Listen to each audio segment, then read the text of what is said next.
So what's up guys? So ngayong araw kasi may i-deliver na e-bike dito sa bahay. So ganito kasi yon. So si Papa kasi gustong-gusto ng e-bike talaga since before pa. Matagal na kaming inaawitan na magkaroon nga siya ng e-bike since gusto niya itong gamitin pag lumalabas siya sa bahay, pag bumibili siya sa labas ng mga gulay-gulay, pagkain, mga ganyan, mga ulam.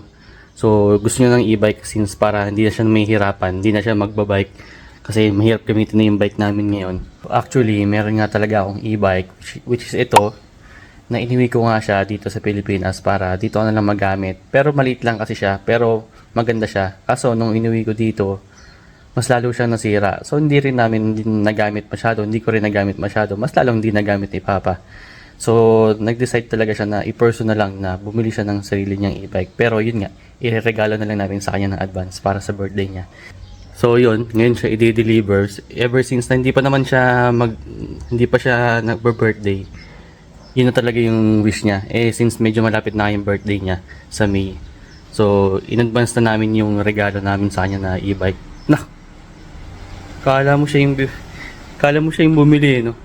So, abangan natin mamaya guys yung pag-deliver ng e-bike. So yun guys, nandito na yung e-bike. So, deliver na nila. So, ito. Yan, so, yan. Naka-Innova pa oh. So, galing pa silang Marikina para sa e-bike mag-deliver. Pasok pa sa likod yun.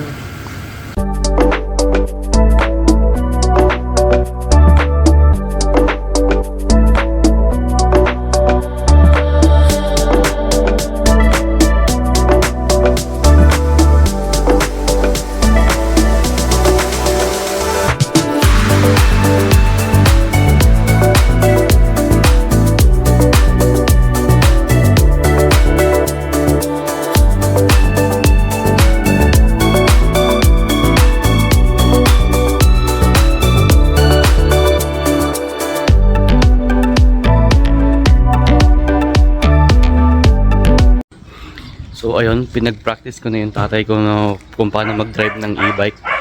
Yun, dumire-diretso siya, hindi siya lumiko. Yun, hinahantay ko siya ngayon. So tamang lang muna ako, tamang patan.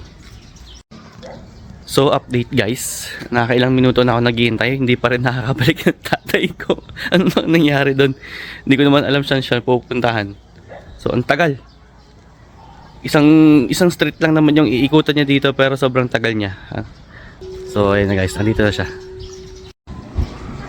Hey, marunong na siya mag-e-bike.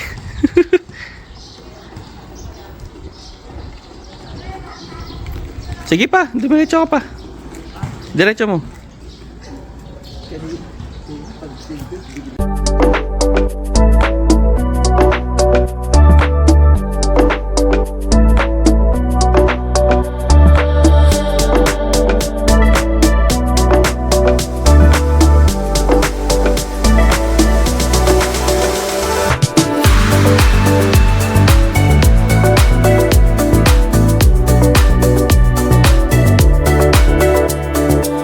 So ano pa? Okay naman. Sulit. Ayos ba? Ayos. Advance ang regalo. Thank you. God bless you more. Ayos. So yun. So kung gusto nyong bumili ng e-bike na mura lang, so ito yung Facebook page nila. So yan, tawagin nyo lang sila and naman sila, accommodating, tapos mabilis din sila mag-reply. Then i-deliver naman agad. So yun. So sulit na sulit. Happy ang father. Alright, see you again sa next vlog. Bye.